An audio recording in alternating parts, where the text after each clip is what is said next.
Адрин Ачкебеа, политолог, заслуженный журналист Грузии, вице-президент телерадиокомпании ТВ-24. Вы приехали на форум, какие у вас ожидания, и как вы думаете, форум даст свой результат? Начнем с того, что это мой третий приезд в Туркменистан, в эту прекрасную, красивую страну.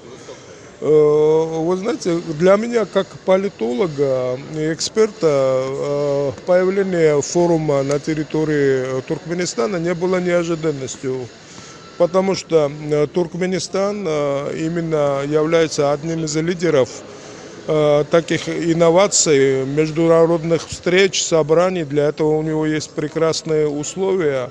И благодаря инициативе глубоко уважаемого президента Гурбангулы Бердымухамедова действительно этот форум состоялся. То, что в этом форуме большая лепта, его факт. Дело в том, что с одной стороны, в преддверии этого форума, вы знаете, была определенная провокация в том отношении, что недоброжелателями Туркменистана, сами понимаете, очень много успехов, очень многим не нравится, распустили грязную провокацию о том, что что-то не так, значит, с глубоко уважаемым президентом, что являлось абсолютно недействительным и абсолютной ложью.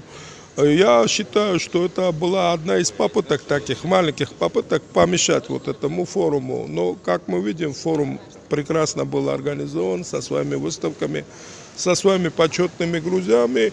И его лично открыл глубоко уважаемый президент Гурбангулы Бердымухамедов, что еще раз доказывает то, что ложь имеет очень короткие ноги.